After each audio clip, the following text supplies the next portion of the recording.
Hi, Luke. Hiya.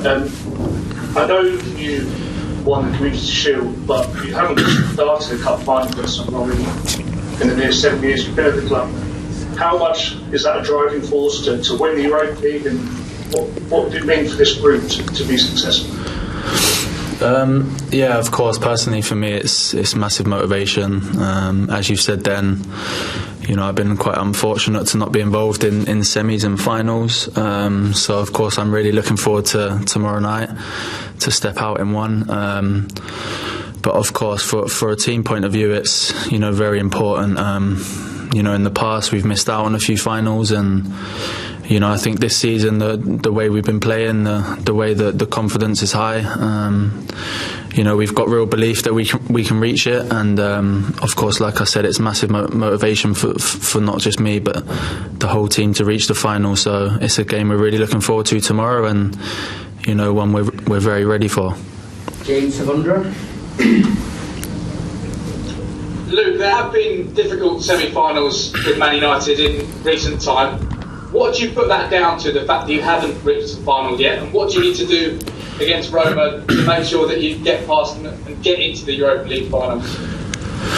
I think first and foremost, no semi-final is easy. They're always tough games. I think we've just missed out on a few, like you said, and it's like I said, we had a lot of disappointment from that, so I think we can use that as motivation for this one. The way we felt after them, like I said, very disappointed, and just reflect on that and put things right tomorrow, and we can start with that. It's obviously 2 legs, so that it will only be half time after tomorrow, but the first leg is always a very important one, and we've had a few days to prepare for this, and we're ready for this because we want to win this trophy.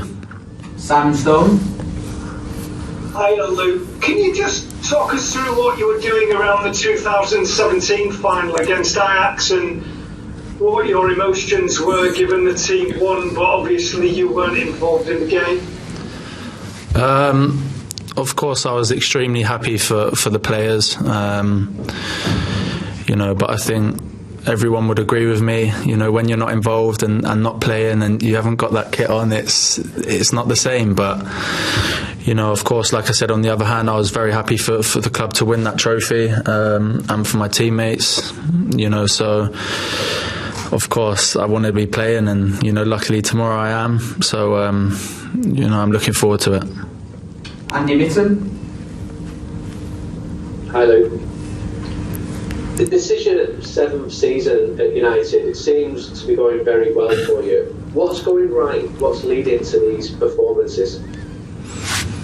I think a lot of things. I think one of them is the manager sat next to me. I'm not just saying that because he sat here, but of course he's one of them. I think of course myself as well.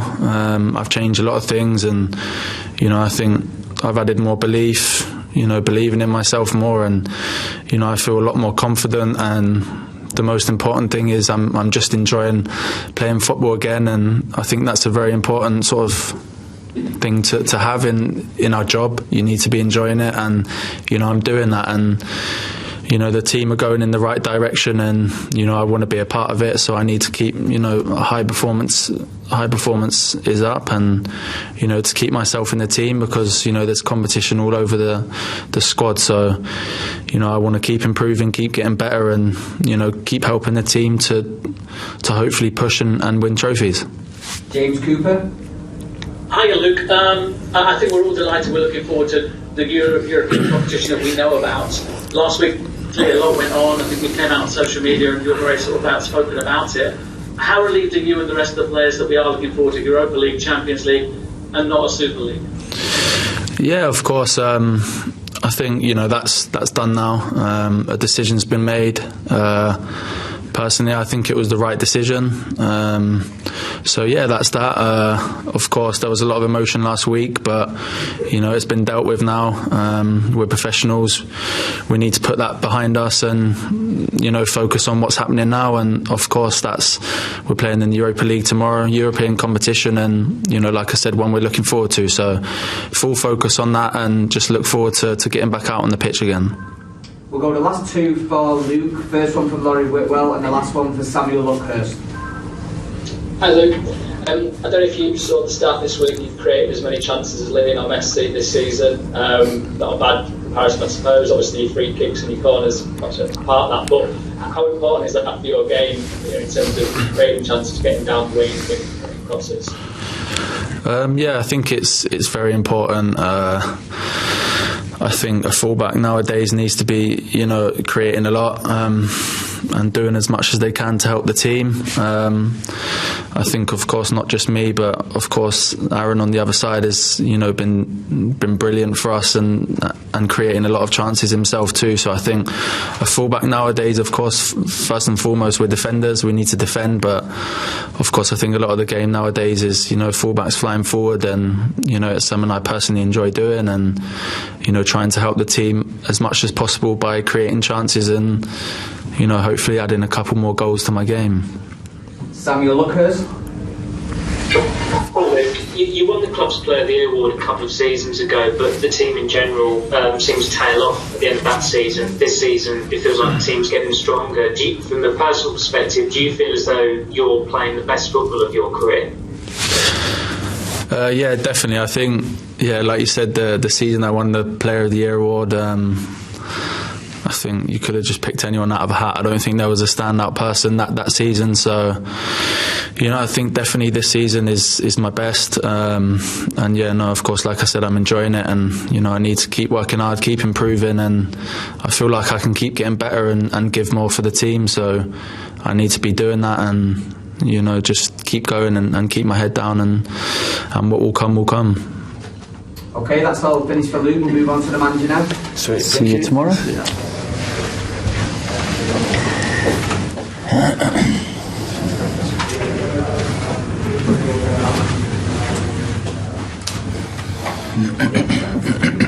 Right, we're on to the manager now. If you'd like to put your hand up as per with Luke. The first question for David McDonnell. Hi Ollie, two questions for me. Can I just ask your reaction, Ollie, on, I don't know if you're aware, the Roma fans have put posters of you around their training ground. Apparently a comment you made post Granada saying you hadn't seen them play, you didn't know them.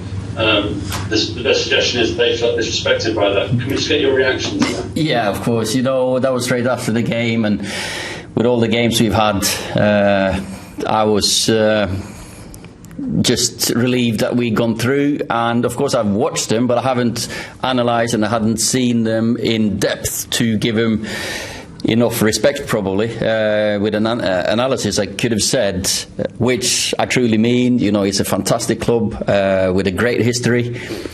I've actually got 2 prized possessions back home, for instance, a Totti shirt and a De Rossi shirt that I've swapped with them, actually signed.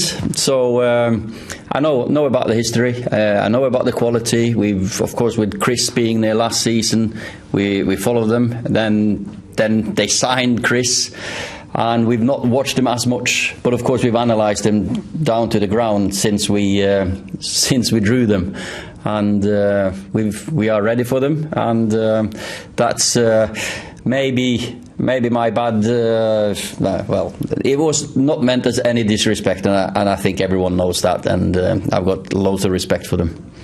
Simon Peach. You had 2. Did you have 2, David, or did you have 1? Yeah, I'll go back to him last. Yeah.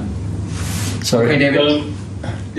Thanks, Ollie. It was just you've talked a lot this season about the progress the team has made, and I think that's evident.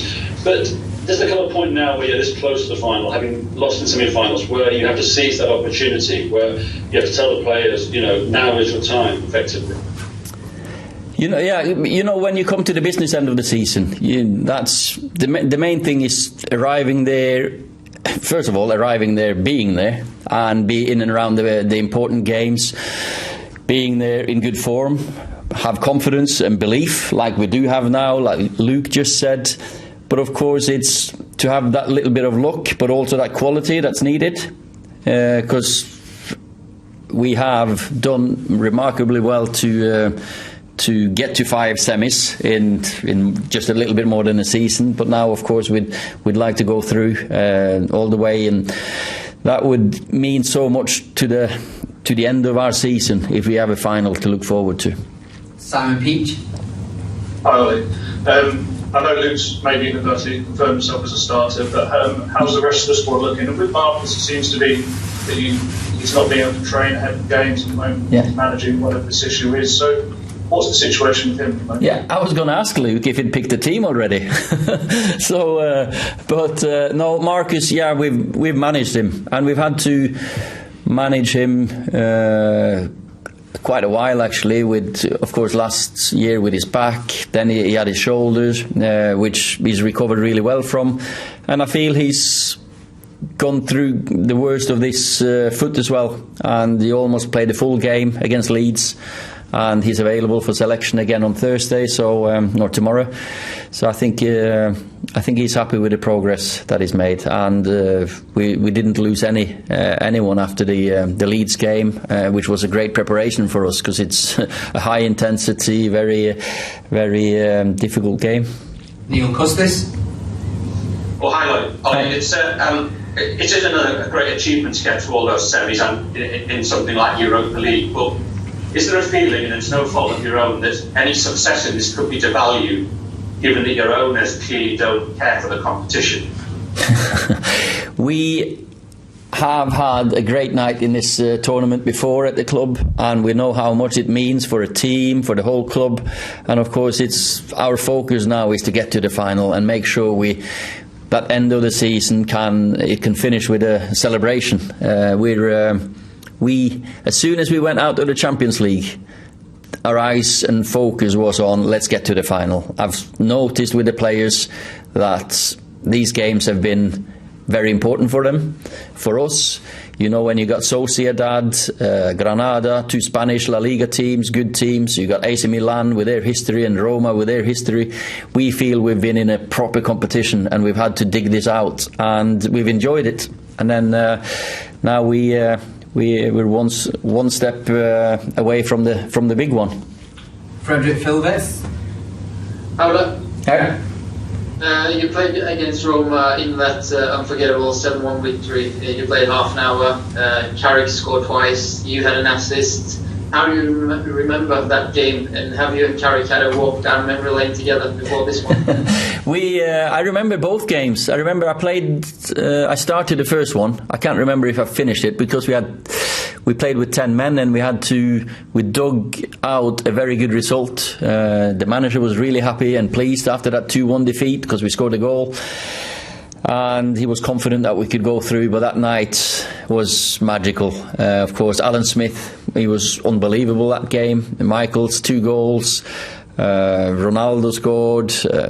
We were on fire that night, and we showed what Man United can do, and hopefully we can put a performance like this again. And I don't think or if you knew me and Michael well enough, I know that you wouldn't ask that question, because of course we haven't. That's just not the types we are. We are looking forward. Maybe you look back at disappointments and setbacks. I think they're the ones that you really go through. Good nights, that's in the bank, but you don't talk about it. James Cooper. Hi Ollie, I just want to ask you about Eric Bailly. You've given him a new contract. How confident are you that you've kind of got over the injury problems that he has had? And also, does it change your kind of focus and perspective, bearing in mind the window in the summer? Eric's been showing that he's more and more resilient. He's been more robust. Of course, COVID, no one can be guaranteed there. So that was a disappointment that he lost that one. But I think he's shown throughout this season he's maturing, he's developing, he's getting better. And of course, we want to get the best out of Eric. He's, as I said before, he's a very, very highly regarded member of our staff. The boys, member of the squad. The boys love him. He's got such a good heart about him, and his performances when he plays, he never lets us down. He's heart on the sleeve kind of guy, and you know you'll get block tackles and aggression as a defender should do. But he's improving with the ball. He's improving with his build-up play, and I'm very pleased that he's going to stay. Jonas Gerders. Hello, Oli. Hi. I'm asking a question for German television RTL. Yeah. There have been protests against the owners in front of the stadium last weekend.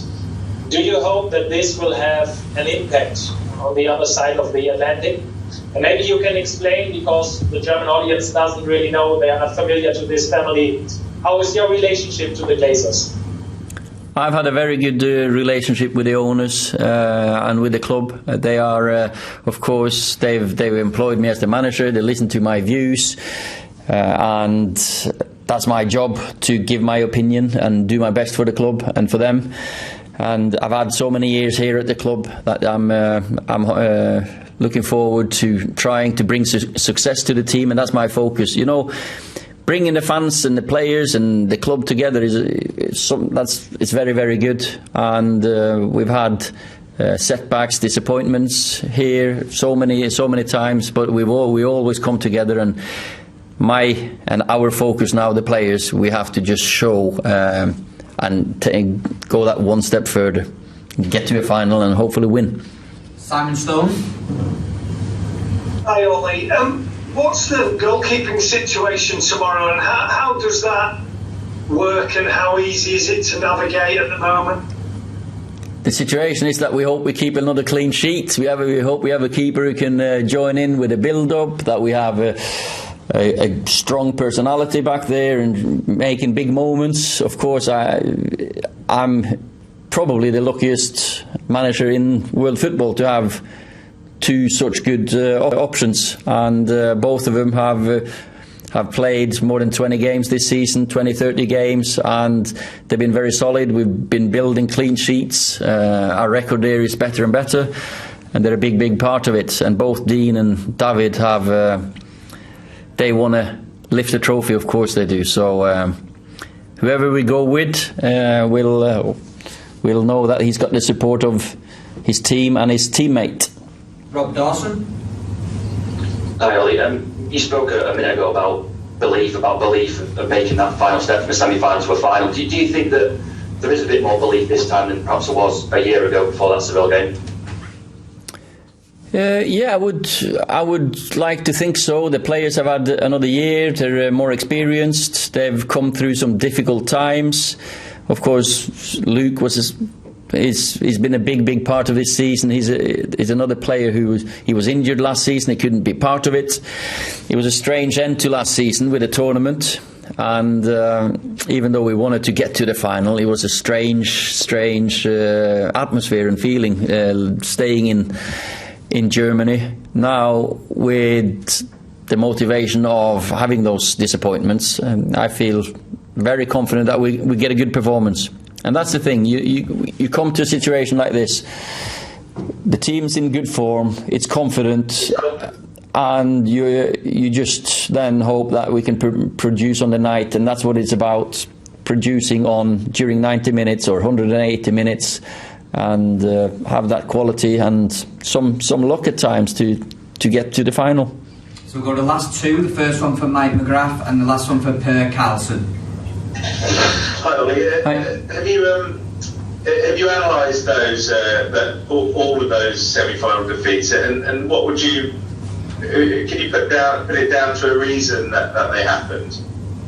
Yeah, of course we've looked at all semis, and we've looked at them and reasons why.